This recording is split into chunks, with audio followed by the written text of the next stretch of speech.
আজকের ভিডিওটি sound system সম্পর্কে। এই ভিডিওতে আমি আপনাদেরকে আজ সাউন্ড সিস্টেমের জন্য বহুল ব্যবহৃত একটি সার্কিটের সাথে পরিচয় করিয়ে দিব।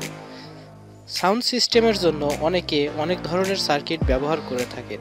কিছু সার্কিট রয়েছে যেগুলোতে অনেক ধরনের কানেকশন নিজেদেরকে তৈরি করে নিতে হয়, কিন্তু আজকে আমি আপনাদের যে সার্কিটটি দেখাবো সেটিতে কোনো প্রকার বাড়তি কানেকশন নিজেদের তৈরি করে নিতে হবে না।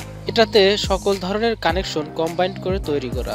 তো চলুন বেশি কথা না বলে সার্কিটটি এখন আনবক্সিং করে ফেলি। কেনার সময় চমৎকার প্যাকেজিং এর মধ্যে সার্কিটটি পেয়ে যাবেন। আনবক্সিং করার পর আপনারা সার্কিটটি দেখতে পাচ্ছেন। খুবই সুন্দর সিমসাম আকারে সার্কিটটি তৈরি করা হয়েছে। এটা TDA2009 IC দিয়ে তৈরি করা। সার্কিটে প্রয়োজনীয় কম্পোনেন্ট যথাস্থানে বসিয়ে একদম নিট অ্যান্ড ক্লিন ভাবে তৈরি করা হয়েছে।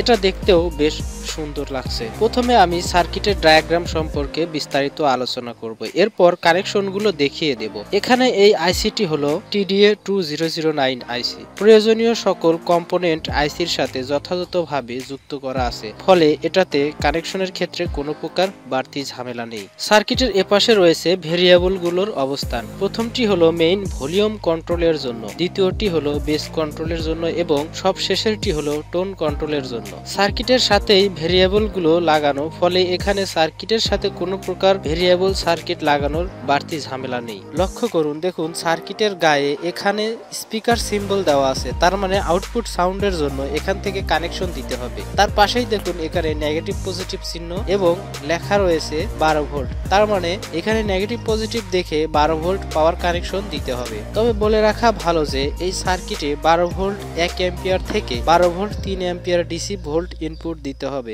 এর বেশি না দেওয়াটাই ভালো, অতিরিক্ত ভোল্টেজের কারণে আইসিটি নষ্ট হয়ে যেতে পারে। তার পাশেই দেখুন এখানে সার্কিটের গায়ে লেখা রয়েছে ইন। এর মানে হলো এখান দিয়ে সার্কিটে অডিও ইনপুট দিতে হবে। যে কোনো অডিও সোর্স থেকে এখানে অডিও ইনপুট দেওয়া যাবে, হতে পারে সেটা ব্লুটুথ কোনো ডিভাইস বা 3.5 mm অডিও অক্সিলারি কেবল।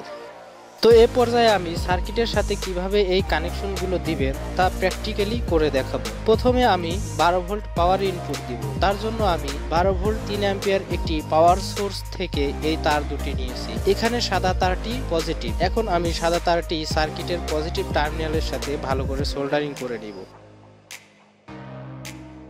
অনুরূপভাবে হলুদ কেবলটি সার্কিটের নেগেটিভ টার্মিনালের সাথে ভালো করে সোল্ডার করব। এখানে হলুদ কেবলটি হলো নেগেটিভ কানেকশন। বন্ধুরা দেখতে পাচ্ছেন আমি কিভাবে খুব সহজেই সার্কিটের সাথে 12 ভোল্ট পাওয়ার কানেকশন দিলাম।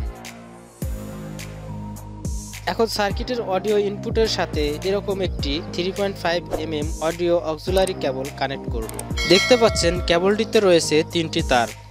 এই 3টি তারের মধ্যে এই নীল কেবলটি হলো গ্রাউন্ড, সুতরাং এই নীল তারটি সার্কিটের গ্রাউন্ড টার্মিনালের সাথে সোল্ডার করে দিব।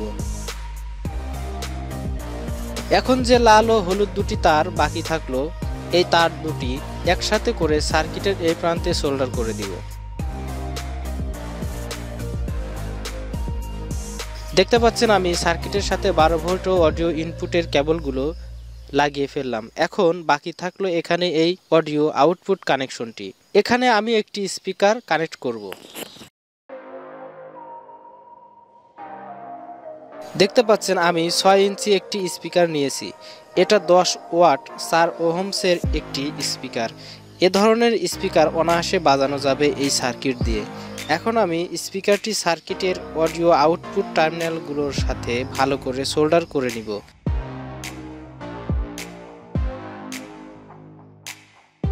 তো যথারীতি সোল্ডার করা শেষ।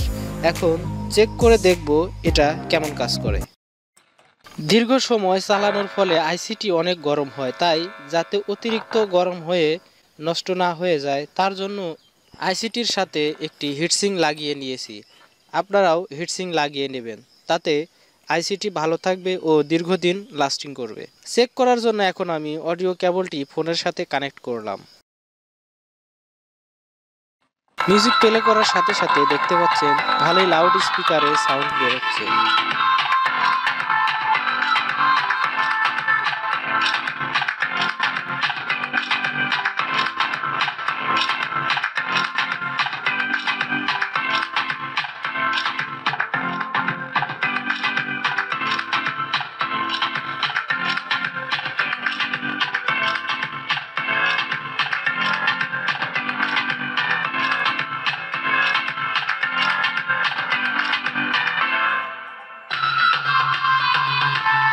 শ্রুতিমধুর সাউন্ড পাওয়ার জন্য সার্কিটের সাথে থাকা ভেরিয়েবলগুলো ঘুরিয়ে অ্যাডজাস্ট করে নিলে এটা থেকে অনেক সুন্দর সাউন্ড পাওয়া যায়। এছাড়া স্পিকারটি এভাবে খোলা না রেখে এটার জন্য মার্কেটে বিভিন্ন ডিজাইনের বক্স কিনতে পাওয়া যায়। বক্সের ভিতর ফিটিং করলে চমৎকার সাউন্ড পাওয়া যায়। পরবর্তী কোনো ভিডিওতে দেখাবো এই সার্কিট দিয়ে কিভাবে একটি পূর্ণাঙ্গ ব্লুটুথ সাউন্ড সিস্টেম তৈরি করবেন। তো আপনারা যারা সাউন্ড সিস্টেমের জন্য ভালো মানের কোনো সার্কিট খুঁজছেন, তো তাদেরকে বলবো এটা হতে পারে আপনার জন্য বেস্ট চয়েস। এটা ব্যবহার করে দেখতে পারেন, এটা থেকে অনেক ভালো সাউন্ড পাবেন। পরিশেষে বলবো, ভিডিওটি যদি ভালো লেগে থাকে তাহলে ভিডিওতে একটি লাইক দেবেন। এমন আরো মজার ভিডিও পেতে চ্যানেলটি সাবস্ক্রাইব করে সাথেই থাকবেন। এতক্ষণ ভিডিওটি দেখার জন্য আপনাকে অসংখ্য ধন্যবাদ।